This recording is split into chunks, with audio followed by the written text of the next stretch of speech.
Hello everyone, welcome to tuition hours.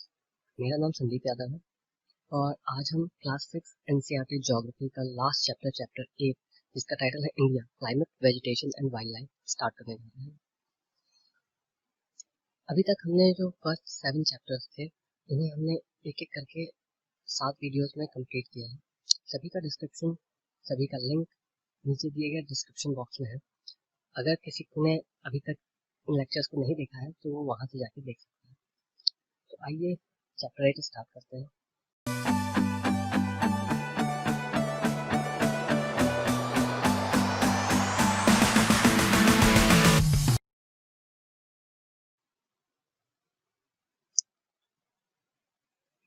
जैसा कि आपने देखा होगा कि हमारा जो वेदर है वो डे बाय डे हर रोज चेंज होता रहता है। अब इसमें जो चेंज है इसमें टेम्परेचर में चेंज आता है। जैसे समर्स में टेम्परेचर ज़्यादा होता है, विंटर्स में टेम्परेचर कम होता है। रेनफॉल्स में चेंज आता है, सनशाइन में चेंज आता है। रेनफॉल में चेंज होता है जब रेनी सीजन होता है तो उस समय बारिश ज़्यादा होती है। समर सीजन में एकदम नहीं होती, विंटर सीजन में नहीं होती है, थोड़ी बहुत होती है कभी कभी जनवरी फरवरी के टाइम पे। सनशाइन में चेंजेस आते रहते हैं, कभी बादल की वजह से कभी सनशाइन पूरी तरीके से आती है, फिर कभी कभी नहीं आती है। तो इन सबको अगर हम मिलाएं तो जो सीजन्स हैं हमारे जो चेंज होते हैं वो इनको 4 कैटेगरी में डिवाइड किया गया है: winter, summer, rainy and autumn. तो जो कोल्ड वेदर होता है सीजन का, जो कि हमारा दिसंबर से स्टार्ट होता है फेब तक चलता है, उसे हम विंटर बोलते हैं। सेकेंड, हॉट वेदर सीजन जिसे हम समर बोलते हैं, ये मार्च से स्टार्ट होकर मई तक जाता है, मतलब 3 मंथ। ये भी 3 मंथ्स का होता है। तीसरा जो रेनी सीजन है इसे हम बोलते हैं साउथ वेस्ट मानसून सीजन। ये जून टू सितंबर 4 मंथ्स होता है। उसके बाद आता है सीजन ऑफ रिट्रीटिंग मानसून या ऑटम। ये अक्टूबर एंड नवंबर में 2 मंथ्स का होता है। अब आपके लिए कोल्ड वेदर जिसे हम विंटर बोलते हैं, हॉट वेदर जिसे हम समर बोलते हैं, ये तो इजी समझ में आ जाएगा। रेनी सीजन को हम साउथ वेस्ट मानसून सीजन क्यों कहते हैं? एक्चुअली में होता क्या है, ये मान लीजिए हमारा पेनिनसुलर इंडिया है, मतलब सदर्न इंडिया है। तो होता क्या है कि यहाँ पे हमारा हिमालय है। जैसे जैसे मैंने आपको पिछले लेक्चर में बताया था कि हिमालय की 3 रेंज होता है। तो जब हमारा मानसून आता है तो जो एयर है वो इस डायरेक्शन से, अरेबियन सी से, जो कि साउथ वेस्ट में है, इस साइड से हवाएं चलती हैं और ये यहाँ से मॉइस्चर लेके बादल यहाँ पे आके, फिर जब ये इन पहाड़ों से, जो कि हमारा माउंटेन है हिमालय, उससे टकराते हैं तो यहाँ पे बारिश होती है। तो क्योंकि ये जो बादल आए हैं जो बारिश कर रहे हैं ये साउथ वेस्ट से आए हैं, इसीलिए हम इसे साउथ वेस्ट मानसून सीजन बोलते हैं। अगला है ऑटम सीजन, जो कि अक्टूबर नवंबर में होता है। तो होता क्या है, इस टाइम में जो हमारी हवाएं होती है वो वापस इसको इस साइड से ढकेलती है। तो ये क्या होता है, जो भी बादल गए थे ये वापस रिट्रीट होते हैं। तो जब ये वापस रिट्रीट होते हैं तो इसी को हम ऑटम बोलते हैं। और ये जो रिट्रीटिंग मानसून होता है ये एक्चुअली में जब वापस आता है तो ये फिर से बे ऑफ बंगाल से मॉइस्चर एब्जॉर्ब करके साउथ इंडिया में बारिश करता है, पर्टिकुलरली आंध्र प्रदेश, तेलंगाना और तमिलनाडु में। ये सब हम आगे देखेंगे। अब आइए एक एक करके हम इन सारे सीजन्स को सही से देखते हैं। पहला, कोल्ड वेदर सीजन या फिर विंटर। अब इस विंटर सीजन में सन रेज डायरेक्टली फॉल नहीं करती है हमारे रीजन में, जिसकी वजह से क्या होता है कि हमारा टेम्परेचर कम होता है नॉर्दर्न इंडिया में। मैंने आपको बताया था, जैसे कि अभी आपने देखा पिछले पिछले वाली स्लाइड में, जो विंटर सीजन होता है ये दिसंबर, जनवरी एंड फेब का है। इस समय हमारे यहाँ ठंड होती है। मैंने पिछले लेक्चर्स में आपको बताया था कि इसी समय 22 दिसंबर के आसपास होता क्या है, विंटर सॉल्स्टिस होता है। मतलब ये हमारा 0 डिग्री इक्वेटर हो गया, ये ट्रॉपिक ऑफ कैंसर हो गया और ये ट्रॉपिक ऑफ कैप्रिकॉर्न हो गया। ठीक है, तो इस समय क्या है, सन रेज जो है वो डायरेक्टली ट्रॉपिक ऑफ कैप्रिकॉर्न पे पड़ रही है। तो नीचे वाला पोर्शन जो सदर्न हेमिस्फीयर है वो हॉट है, वहाँ पे समर है, और नॉर्दर्न हेमिस्फीयर में विंटर है क्योंकि यहाँ सन रेज कम पड़ रही है। अब हमारा जो इंडिया है वो 8 डिग्री नॉर्थ से स्टार्ट होता है, मतलब यहाँ कहीं से। तो क्या होता है, जो सदर्न पोर्शन होता है वो फिर भी थोड़ा गर्म होता है with respect to northern portion, क्योंकि यहाँ पे तो सनराइज सनरेज और भी दूर है। तो इस चक्कर में यहाँ पे ज़्यादा ठंड पड़ती है नॉर्थ इंडिया में। नेक्स्ट है हॉट वेदर सीजन या फिर जिसे हम समर कहते हैं। जो हॉट वेदर सीजन होता है, जैसा कि हमने पिछले स्लाइड में देखा था, वो मार्च, अप्रैल, मई और जून तक जाता है। ठीक है, तो इसमें क्या होता है कि जो सन रेज होती है वो ऊपर आ जाती है नॉर्दर्न हेमिस्फीयर में। तो उससे क्या होता है, जो टेम्परेचर होता है नॉर्दर्न हेमिस्फीयर का वो बढ़ जाता है। इसकी वजह से हमारे यहाँ गर्मी पड़ती है, तो उसे हम समर डेज बोलते हैं। और इस समय पे इस गर्मी की वजह से जो एयर में जो मॉइस्चर होता है वो बहुत ज़्यादा हो जाता है। इसकी वजह से जो हवाएं चलती हैं उसे हम लू बोलते हैं, जो दिन में चलती है। नेक्स्ट है नॉर्थ वेस्ट मानसून सीजन या फिर जिसे हम रेनी सीजन कहते हैं। अब जब ये सीजन आता है तो इसे हम onset and advance of monsoon बोलते हैं। हमारा जो रेनी सीजन है उसे हम मानसून बोलते हैं। मानसून ये एक अरेबिक वर्ड है जिसका मतलब होता है सीजन। होता क्या है, जो हमारी जो विंड होती है वो अरेबियन सी से ब्लो करती है टुवर्ड्स लैंड, और ये वहाँ से मॉइस्चर कैरी करती है, और जब ये माउंटेन बैरियर से टकराती है तो रेनफॉल करती है। दूसरा जो कुछ जो जैसा कि आप यहाँ पे है अरेबियन सी, यहाँ है बे ऑफ बंगाल। तो जो कुछ विंड है वो अरेबियन सी से, मोस्टली अरेबियन सी से आती है, क्योंकि यही हमारा साउथ वेस्ट मानसून देता है। थोड़ी बहुत जो ये विंड है ये बे ऑफ बंगाल से भी आती है। Next, season of retreating monsoon और ऑटम। अब जब विंड वापस मूव बैक करती है मेन लैंड से, तो वो बे ऑफ बंगाल से होते हुए आती है। तो ये बे ऑफ बंगाल से मॉइस्चर एब्जॉर्ब करती है, और जो रिट्रीटिंग मानसून है उसकी वजह से सदर्न पार्ट ऑफ इंडिया में, पर्टिकुलरली तमिलनाडु, आंध्र प्रदेश और तेलंगाना में बहुत हैवी रेनफॉल होता है। ये मैं आपको पहले बता चुका हूँ। अब ये बे ऑफ बंगाल से ही होते हुए क्यों आती है, इसका भी एक बहुत साइंटिफिक रीजन है, बट वो एक्चुअली उन लोगों के लिए नहीं है जो कंपटीशन की तैयारी कर रहे हैं, जिनको अपना क्लास 6 का एग्जाम्स की तैयारी करनी है। तो वो लोग जो किसी कंपटीशन के एग्जाम की तैयारी कर रहे हैं उनके लिए मैं अलग वीडियो बनाऊंगा, जिसमें इन सभी का रीजन भी मैं बहुत अच्छे से एक्सप्लेन करूंगा कि ऐसा क्यों होता है। जब भी हम क्लाइमेट की बात करते हैं तो किसी भी कंट्री का जो क्लाइमेट होता है वो वहाँ की एवरेज वेदर कंडीशन से बनता है, जिसे हम एक ओवर द ईयर, जिसमें बहुत सारे कई सालों तक हम ऑब्जर्व करते हैं, 10-20 सालों तक हम उसे ऑब्जर्व करके हम ये डिसाइड करते हैं कि इस कंट्री का ऑन एन एवरेज कैसा वेदर कंडीशन रही है, उस हिसाब से हम उस कंट्री की क्लाइमेट को डिफाइन करते हैं। अब इंडिया का जो क्लाइमेट है उसे हम मानसून टाइप का बोलते हैं। ये जैसा मैंने आपको बताया था, एक अरेबिक वर्ड मौसम से आया है जिसका मतलब होता है सीजन। क्यों? क्योंकि इंडिया की जो लोकेशन है वो ट्रॉपिकल रीजन में है, तो जो भी मोस्ट ऑफ द रेन होती है वो मानसून विंड्स की वजह से आती है। अब ट्रॉपिकल रीजन, इसी को हम टॉररिड रीजन भी बोलते हैं, जो मैंने आपको पहले पढ़ाया हुआ है, जो कि 23.5 degree north to 23.5 degree south तक होती है। मतलब ट्रॉपिक ऑफ कैंसर से ट्रॉपिक ऑफ कैप्रिकॉर्न के बीच का जो रीजन है उसे या तो टॉररिड रीजन भी कहते हैं, ट्रॉपिकल रीजन भी कहते हैं। अब इंडिया में इस मॉनसूनल रेन की वजह से एग्रीकल्चर बहुत अच्छा होता है, क्योंकि जो क्रॉप्स होते हैं उनको एडिक्वेट अमाउंट में वाटर मिल जाता है। अब जो भी क्लाइमेट होता है किसी भी जगह का, उसे बहुत सारे फैक्टर्स अफेक्ट करते हैं, जैसे उसकी लोकेशन, उसका एल्टीट्यूड, उसका डिस्टेंस फ्रॉम सी, और उसका रिलीफ।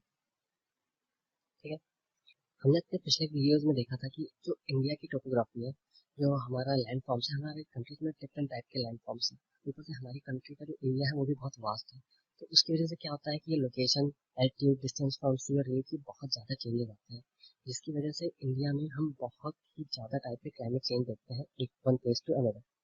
फॉर एग्जाम्पल, जैसा कि राजस्थान में जैसलमेर और बीकानेर है, वो डेजर्ट है, तो ये बहुत ज़्यादा हॉट होते हैं। वहीं पे द्रास जो कि जम्मू कश्मीर में है, ये बहुत ज़्यादा कोल्ड होता है, यहाँ पे एकदम फ्रीजिंग कोल्ड टेम्परेचर होता है। द्रास इंडिया का सबसे ठंडी जगहों में से एक है। वहीं पे कुछ कोस्टल प्लेसेस है जैसे मुंबई, कोलकाता, ये मॉडरेट टेम्परेचर यहाँ पे होता है, तो इसको मॉडरेट क्लाइमेट यहाँ पे होता है। ये ना तो बहुत ज़्यादा गर्म होते हैं ना बहुत ज़्यादा ठंडे होते हैं, बट क्योंकि ये कोस्ट के एकदम करीब होते हैं तो ये प्लेसेस बहुत ज़्यादा ह्यूमिड होते हैं। ह्यूमिड मतलब यहाँ की जो एयर है उसमें मॉइस्चर कंटेंट बहुत ज़्यादा होता है। वहीं पे मेघालय में एक जगह है जिसका नाम है मैसन राम। ये दुनिया की सबसे ज़्यादा रेनफॉल रिसीव करने वाली जगह है। और वहीं पे इंडिया में ही दूसरा राजस्थान जैसलमेर है, जहाँ इसी टाइम ऑफ ईयर में कोई भी रेनफॉल हो सकता है, रिसीव ना होता। हमारी कंट्री में बहुत ज़्यादा विविधता है, बहुत ज़्यादा चेंजेस आते हैं क्लाइमेट में। अब जब हम नेचुरल वेजिटेशन की बात करते हैं, तो हमने अपने सराउंडिंग में बहुत सारे प्लांट्स देखे होंगे, कुछ छोटे कुछ बड़े। तो अगर आप बाहर निकलिए और किसी भी फील्ड में जाइए, तो आप क्या देखेंगे कि छोटे छोटे प्लांट्स हैं, उसमें बुशेज हैं, स्hrubs हैं। उसमें कैक्टस भी हो सकते हैं और फ्लावरिंग प्लांट्स भी हो सकते हैं, छोटे छोटे फूल होंगे उसमें। तो इनके अलावा कुछ बड़े ट्रीज भी होंगे, जैसे नीम का हो गया, या आम का हो गया, अमरूद का हो गया। ठीक है। तो ये जो ग्रासेस होती हैं, या फिर ये जो श्रब्स हैं, ये ट्रीज हैं, जो अपने आप उग जाते हैं, और इनके बढ़ने में ह्यूमन बींग का कोई रोल नहीं होता, कोई इंटरफेरेंस नहीं होता। इनको हम नेचुरल वेजिटेशन बोलते हैं। These trees grows on their own without interference or help from human beings. They are called natural vegetation. अब इंडिया में इतने सारे टाइप के क्लाइमेट चेंज है, इतने सारे हमारी जो फिजिकल कंडीशन है वो डिफरेंट है। उसकी वजह से होता क्या है, हमारे यहाँ एक wide range of natural vegetation है। हमारे जो इंडिया में जो नेचुरल वेजिटेशन है, उसको हम 5 टाइप्स में डिवाइड करते हैं। ठीक है। पहला है ट्रॉपिकल एवरग्रीन फॉरेस्ट, सेकंड है tropical deciduous forest, third one is thorny bushes, fourth one is mountain vegetation, and fifth one is mangrove forest. ये जितने भी टाइप के फॉरेस्ट हैं, इसमें जो सबसे ज्यादा कोई चीज फैक्टर जो इम्पोर्टेंट है, वो है अमाउंट ऑफ रेनफॉल। ये सबसे बड़ा फैक्टर है, जो कि हमारे जो डिफरेंट टाइप के नेचुरल वेजिटेशन है, इनमें जो डिफरेंस होता है वो मेनली अमाउंट ऑफ रेनफॉल की वजह से है। एक दो जगह पे हाइट की वजह से है, बट मेनली रेनफॉल इम्पोर्टेंट। तो पहला हम देखते हैं ट्रॉपिकल रेन फॉरेस्ट। अब आपको इसके नाम से ही पता चल जाएगा, ट्रॉपिकल। हम इंडिया में रहते हैं, हमारा पूरा इंडिया ट्रॉपिकल जोन में आता है, तो उससे हमारा ट्रॉपिकल आ गया। रेन, ये फॉरेस्ट बहुत ज़्यादा वहाँ होते हैं जहाँ पे बहुत ज़्यादा रेन होती है। थर्ड वन फॉरेस्ट, जिसे आप जानते हैं। तो अगर आप डेफिनेशन देखें, तो ट्रॉपिकल रेन फॉरेस्ट अगर in areas which receive heavy rainfall.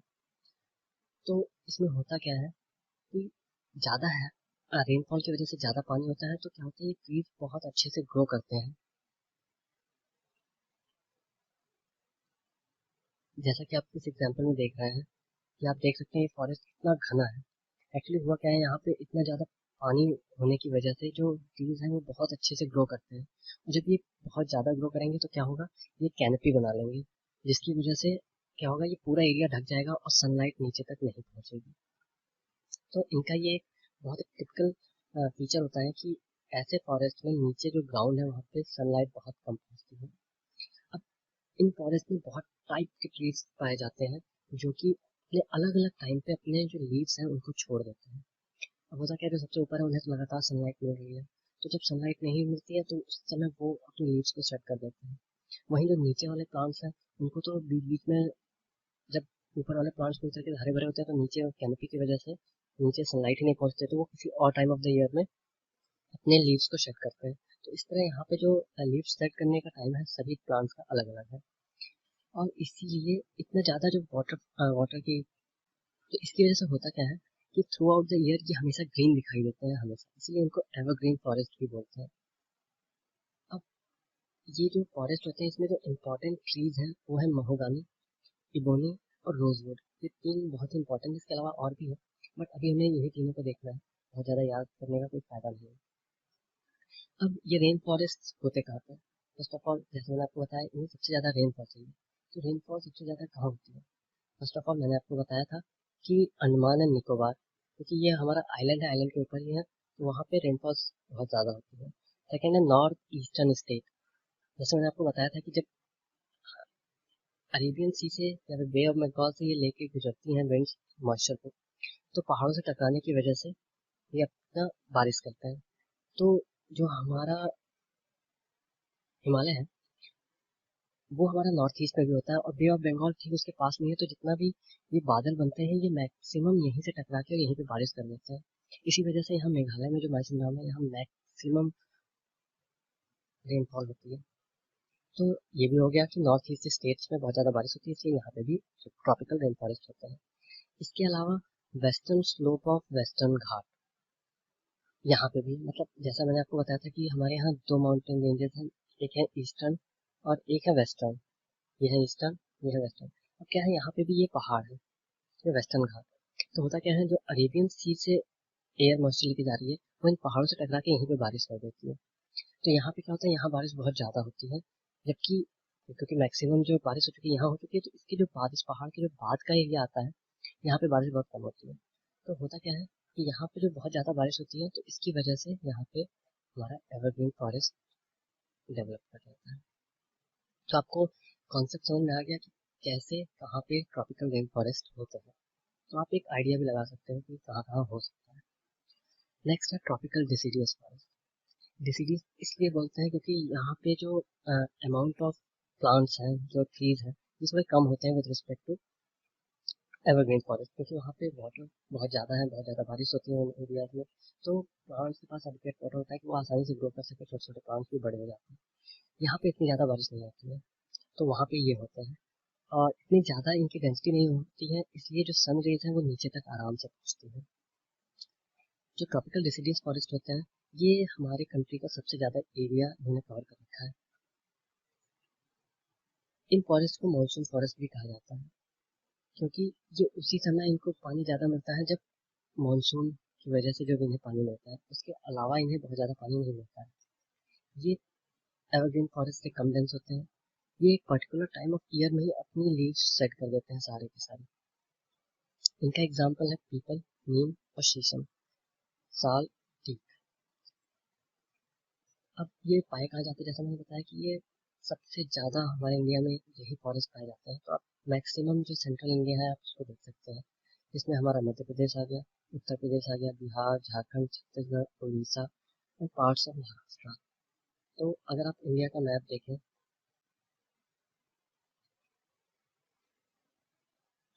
तो ये पूरा सेंट्रल रीजन हो गया। यहाँ पे आपका महाराष्ट्र हो गया पार्ट, यहाँ मध्य प्रदेश, यहाँ यूपी, बिहार, उड़ीसा, छत्तीसगढ़ सब आ गया। तो अब आपको एक आइडिया लग जाएगा।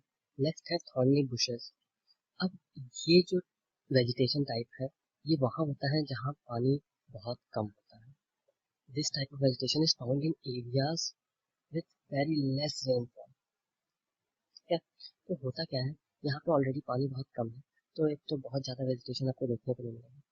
और जो भी आपको देखने को मिलेगा, वहाँ पे जो उनकी लीव्स होंगे वो स्पाइन्स होंगे, मतलब बहुत नुकीले होंगे, कटीले टाइप के। ऐसा क्यों?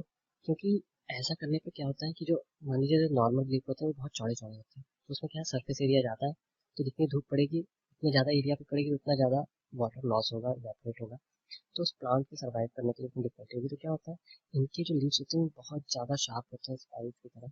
तो क्या होता है, सरफेस एरिया कम होने की वजह से जो वाटर का लॉस होता है वो बहुत कम होता है, जिससे ये जिंदा रह पाते हैं। इनका जो एग्जाम्पल है वो है कैक्टस, खाइर, बबूल, कीकर। ये कुछ इंपॉर्टेंट वेजिटेशन है जो कि थॉर्नी बुशेस में पाए जाते हैं। अब जैसे मैंने आपको बताया, ये वहाँ होते हैं जहाँ पर रेनफॉल कम होता है। अब रेनफॉल सबसे ज़्यादा कम कहाँ होता है, राजस्थान। सबसे पहली चीज़ हमारे दिमाग में आता है Rajasthan. Second one Punjab, Haryana, eastern slope of western Ghat and Gujarat. अब आपके लिए राजस्थान समझना बहुत ईजी है, पास में ही ऊपर पंजाब है, हरियाणा है, यहाँ पे भी रेनफॉल कम होती है। अब ईस्टर्न स्लोप ऑफ वेस्टर्न घाट मैंने आपको एक्सप्लेन कर दिया था कि ये है हमारा वेस्टर्न घाट। इसके जो वेस्ट साइड है यहाँ अरेबियन सी है, इसकी वजह से क्या होता है, पहाड़ों की वजह से सारी बारिश नहीं हो जाती है, तो ये हमारा एक तरीके से रेन शेडो जोन बन जाता है। जो ईस्टर्न साइड है इसे हम रेन शेडो जोन बोल सकते हैं। तो यहाँ पे इसी वजह से बारिश कम होती है, तो उसी का एग्जाम्पल है eastern slope of western Ghat. Third one है गुजरात। गुजरात के साथ भी केस यही है कि जो गुजरात है यहाँ पे जो गिर पर्वत है, गिर माउंटेन है, उसकी वजह से क्या होता है, यहाँ से जो बादल है वो यहाँ से न जाके यहाँ से जाता है, तो इसकी वजह से गुजरात में भी बारिश थोड़ी कम होती है। तो यहाँ पे भी आपको ऐसा वेजिटेशन देखने को मिल जाएगा। थर्ड है माउंटेन वेजिटेशन। जब भी हम माउंटेन वेजिटेशन की बात करते हैं तो आप ये बात जान लीजिए, माउंटेन्स में जो हम ह्यूमंस का जो इंटरफेरेंस है वो बहुत कम है, क्योंकि वहाँ की कंडीशंस बहुत डिफिकल्ट होती है रहने के लिए। तो इसकी वजह से क्या है, वहाँ पे एक वाइड वैरायटी ऑफ स्पीसीज आपको मिल जाएंगी, चाहे वो प्लांट्स की आप बात करें, चाहे वहाँ पे एनिमल्स की बात करें, तो वहाँ पे बहुत सारी डिफरेंट टाइप की आपको स्पीसीज मिल जाएंगी। अब क्या होता है कि जैसे जैसे हाइट हमारी बढ़ती है, हम ऊपर जाते हैं अपने माउंटेन्स में, तो टेम्परेचर फॉल करता है।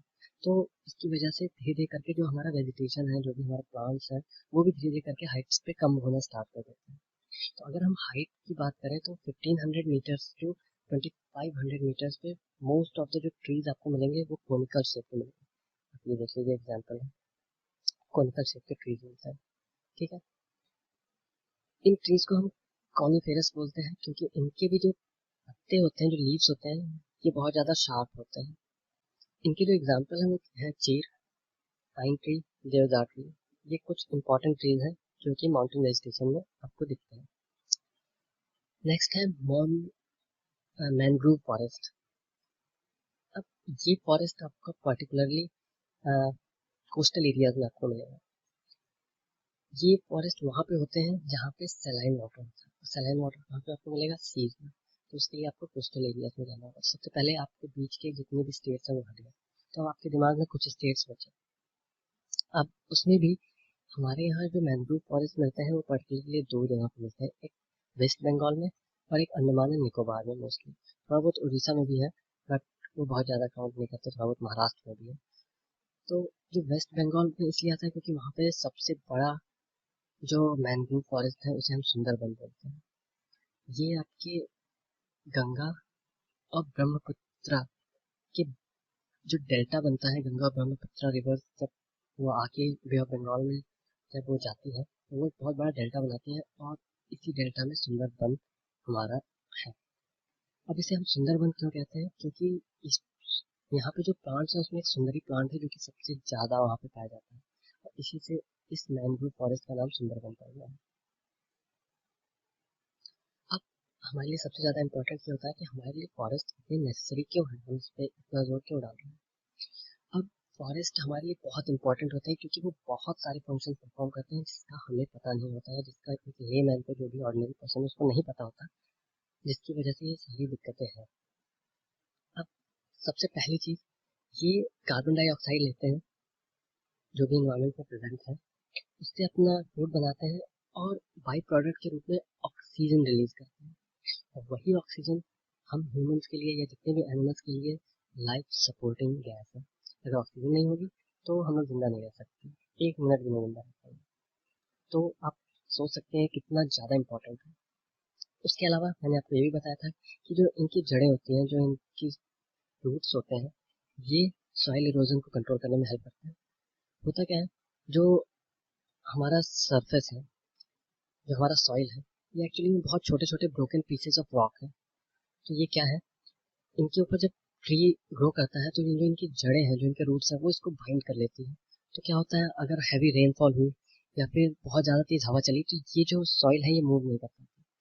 अब अगर वहाँ पे मान लीजिए कोई ट्री नहीं है, ट्री को आपने काट दिया, तो क्या होगा, सिर्फ ये ग्रेवल, छोटे छोटे जो हमारे ब्रोकन पीसेस ऑफ रॉक्स हैं, जिसे हम सॉइल बोल रहे हैं, अगर बहुत तेजी से बारिश हुई तो क्या होगा, ये बारिश के साथ ही इरोड होके बह जाएंगे, उनका ट्रांसपोर्टेशन हो जाएगा। तो क्या होगा, यहाँ पे लैंडस्लाइड हो जाएगी, जिसे हम लैंडस्लाइड बोलते हैं। तो इससे हमारा बहुत ज़्यादा लॉस होगा, लाइवलीहुड का भी और बहुत सारी प्रॉपर्टी का भी होगा नुकसान। इसके अलावा जो फॉरेस्ट है वो हमारे लिए फर्नीचर के लिए टिम्बर प्रोवाइड करते हैं, फ्यूल प्रोवाइड करते हैं, बहुत सारे मेडिसिनल प्लांट, हर्ब, हनी, गम एक्सेट्रा, इतनी सारी चीज़ें हमारे जीने का भी वही सहारा है क्योंकि हमें खाना उन्हीं से मिलता है। वरना हम फिर हर्बीवोरस बन जाएंगे कि जानवरों को खाएं। अब फॉरेस्ट हमारे नेचुरल हैबिटेट होते हैं वाइल्ड लाइफ के लिए। इसमें भी जानवर, जो दूसरे जानवर हैं, वो भी उन्हीं पेड़ पत्तों को खा के, अगर मान लीजिए हम प्योर नॉनवेज बन जाए और सारे पेड़ों को काट दें, तो एक टाइम ऐसा आएगा कि हम जिस जानवर को खा रहे हैं, मान लीजिए हम एक गोट को खा रहे हैं, तो गोट भी तो जो जिंदा रहने के लिए वो उसे प्लांट्स को ही खाना है। तो अगर प्लांट्स ही नहीं रहेंगे तो वो गोट ही नहीं जिंदा बचेगी, वो गोट जिंदा नहीं बचेगी तो हमारे खाने के लिए जो एनिमल, जो लाइफ है वो भी नहीं मिलेगी। तो एक तरीके से हम मर ही जाएंगे अगर फॉरेस्ट नहीं रहे तो। अब जैसा मैंने आपको बताया कि जो नेचुरल वेजिटेशन का लॉस बहुत ज़्यादा हो गया है जब से हमने पेड़ों को काटना शुरू किया है, खासकर रेकलेस जो कटिंग की है हमने। हाँ, हमारे लिए डेवलपमेंट इम्पोर्टेंट है, बट उसके लिए हम ऐसा भी नहीं कि अंधाधुंध पेड़ों को काट दें, क्योंकि उससे जो उसके साइड इफेक्ट्स हैं वो बहुत ज़्यादा हैं। विथ रिस्पेक्ट टू जो हम अचीव कर पाएंगे, हम ब्रीडिंग बना के जो भी हम ऐसे कमा सकते हैं, उससे बहुत ज़्यादा लॉस है। तो हमारे लिए इम्पोर्टेंट ये हो जाता है कि हम लोगों के बीच में जागरूकता फैलाएं, उनको हम अवेयर करें कि हमारे लिए ट्रीज कितने इम्पोर्टेंट है। इसलिए गवर्नमेंट ने वन महोत्सव नाम का एक स्पेशल प्रोग्राम भी चलाया, ताकि उसमें ज़्यादा से ज़्यादा लोगों को इन्वॉल्व करके हम ये बता सकें कि हमारे लिए ग्रीन अर्थ कितना इम्पोर्टेंट है। Next, wild life. अब फॉरेस्ट, जैसा मैंने आपको बताया, ये होम होता है वैरायटी ऑफ वाइल्ड लाइफ के लिए। आप देखोगे कि शहरों में आपको बहुत कम वाइल्ड लाइफ दिखेगी। अब शेर जो है वो शहर में तो घूम नहीं सकता, क्या होता है, ये लोग जंगलों में रहते हैं। तो अभी भी हमें पूरे कितने हमारे यहाँ स्पीसीज हैं उसका पता नहीं है, क्योंकि वो सारी सारे फॉरेस्ट में रहती है, तो उनको काउंट करना इतना आसान नहीं है। So there are thousands of species of animal, large variety of reptiles, amphibians, mammals, worms, insects, birds, they dwell in forest. मतलब ये सारे के सारे जितने भी एनिमल हैं, जितने भी एम्फीबियंस हैं या फिर रेप्टाइल्स हैं, ये सारे के सारे फॉरेस्ट में रहते हैं। ये उनका नेचुरल हैबिटेट है।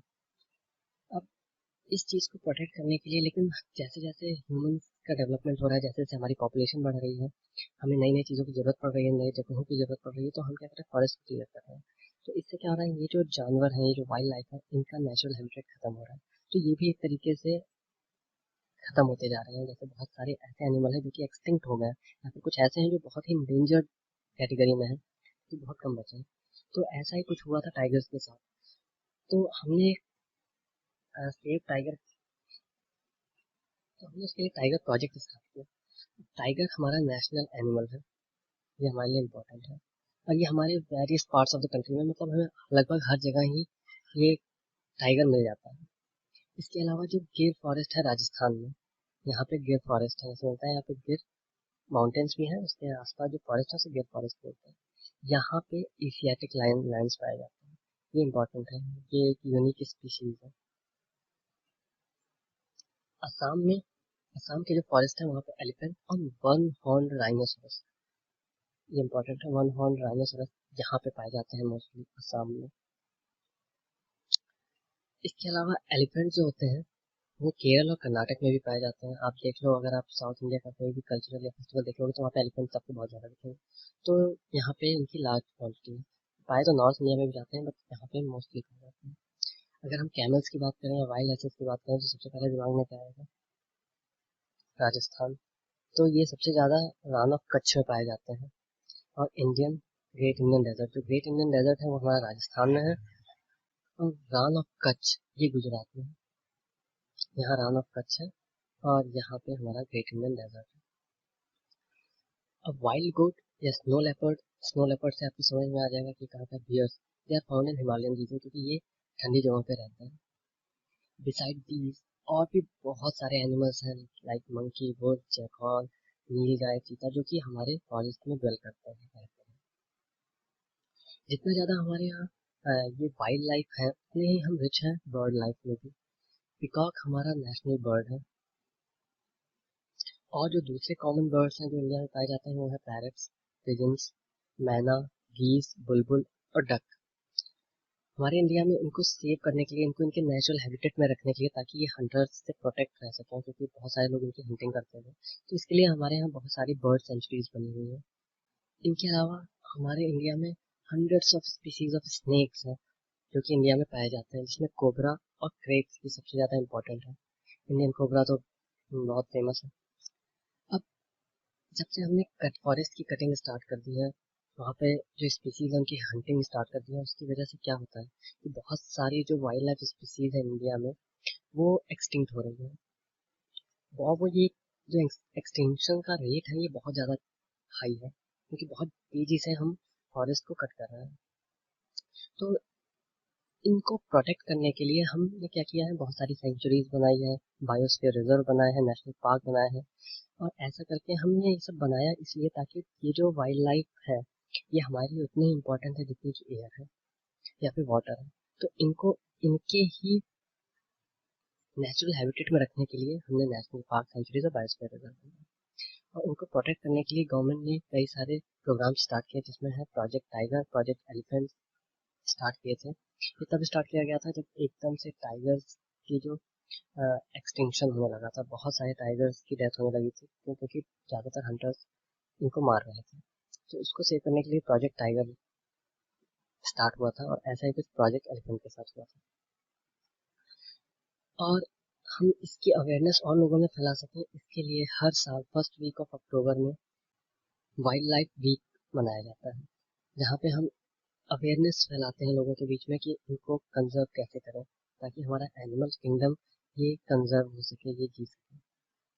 इसके अलावा इन बर्ड्स, इन स्नेक्स और जो वाइल्ड लाइफ है, इनके अलावा हमारे यहाँ बहुत सारे, इंडिया में बहुत सारे माइग्रेटरी बर्ड्स भी आते हैं, जैसे कि पिनटेल हो गई, डक हो गई, कर्ल्यूज हो गई, फ्लेमिंगो हो गई, ओस्प्रे हो गई या लिटिल स्टंट हो गई। ये विंटर सीजन में दूसरे कंट्रीज से फ्लाई करके हमारे यहाँ आते हैं। इसमें जो सबसे छोटी स्पीसीज है उसको हम लिटिल स्टंट बोलते हैं, जिसका जो वेट होता है वो 15 ग्राम के आसपास होता है। ये आपके आर्कटिक रीजन से ट्रेवल करके 8000 किलोमीटर से ज़्यादा की डिस्टेंस ट्रेवल करके इंडिया में आती है। तो आप ये सोच सकते हैं कि अगर हम जिस तरीके से अपने फॉरेस्ट को क्लियर कर रहे हैं और सब कुछ हम मॉडर्नाइज करने की कोशिश कर रहे हैं डेवलपमेंट के नाम पे, तो उससे ये जो हमारी जो वाइल्ड लाइफ है और जो हमारा नेचुरल वेजिटेशन है इन एनिमल्स का, वो कितना ज़्यादा अफेक्ट होगा, जिससे इनके एक्सटेंशन का चांस कितना ज़्यादा बढ़ जाएगा। जैसा कि आपने न्यूज़ में देखा होगा, बहुत ये सारे पोल्यूशन लेवल बढ़ने से और फॉरेस्ट क्लियर होने से बहुत सारे जो ये माइग्रेटरी बर्ड्स हैं इन्होंने आना कम कर दिया है। अब हमारा ये चैप्टर खत्म होता है, इसके साथ साथ एनसीईआरटी क्लास 6 ज्योग्राफी भी खत्म होती है। तो जो एनसीईआरटी के पीछे क्वेश्चन दिए हैं, इनके आपको सारे आंसर इस वीडियो में मिल जाएंगे जो मैंने बताए हैं। अगर आपको कोई प्रॉब्लम होती है किसी भी क्वेश्चन या किसी कॉन्सेप्ट में, तो आप नीचे कमेंट बॉक्स में अपनी क्वेरी पूछ सकते हैं। और अगर यहाँ पे नहीं पूछना चाहते तो मेरे टेलीग्राम चैनल t.me/tuition hours में जाके या फिर ट्यूशन आवर्स स्टडी ग्रुप में जाके आप अपना क्वेश्चन पूछ सकते हैं। मैं उसका जल्दी से जल्दी रिप्लाई करने की पूरी कोशिश करूँगा और रिप्लाई कर भी दूँगा। इसके अलावा अगर आपको सारे आंसर मिल जाते हैं और आप उसको टैली करना चाहते हैं, तो मैं इसका आंसर की भी रिलीज़ करूँगा, तो आप उससे टैली कर सकते हैं। तो अगर आपको हमारा वीडियो अच्छा लगा हो तो प्लीज़ इसे लाइक, सब्सक्राइब और शेयर जरूर करें। Thank you.